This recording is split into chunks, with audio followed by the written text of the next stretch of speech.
Wala raw nakikitang dahilan si Foreign Affairs Secretary Perfecto Yasay Jr. para kanselahin ang anumang kasunduan sa Amerika. Sinabi niya ni Yasay sa gitna ng pahayag ng Pangulong Duterte laban sa EDCA o ang Enhanced Defense Cooperation Agreement. Yan ang tinutukan ni Rafi Tima.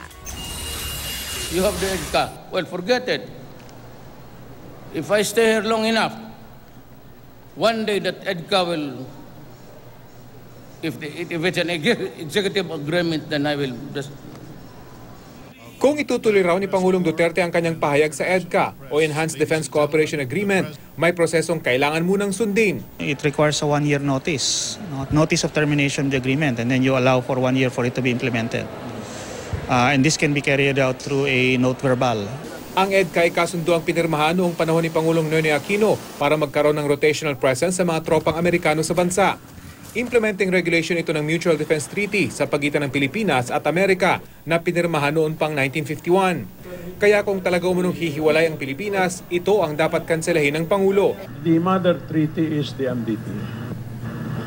So if you're going to revoke anything, you should start with the MDT. Pero ang sabi ni Foreign Affairs Secretary Perfecto Yasay, wala pa raw siyang nakikitang dahilan para kanselahin ang anumang kasunduan sa Amerika.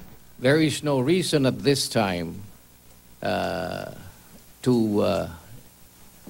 terminate our agreements because our national interests still continue to converge.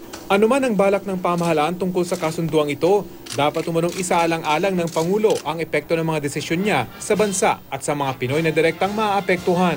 Pag umalis ka doon sa umbrella na yan, sa payong na yan, at umuulan, kailangan may payong ka rin na ibang sisilungan.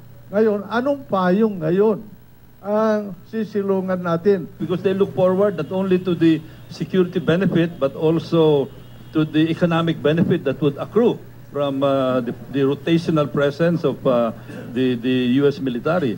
Kung tututuhanin nga ni Pangulong Duterte ang pagkansela sa EDCA, wala naman daw talaga magagawa ang Amerika.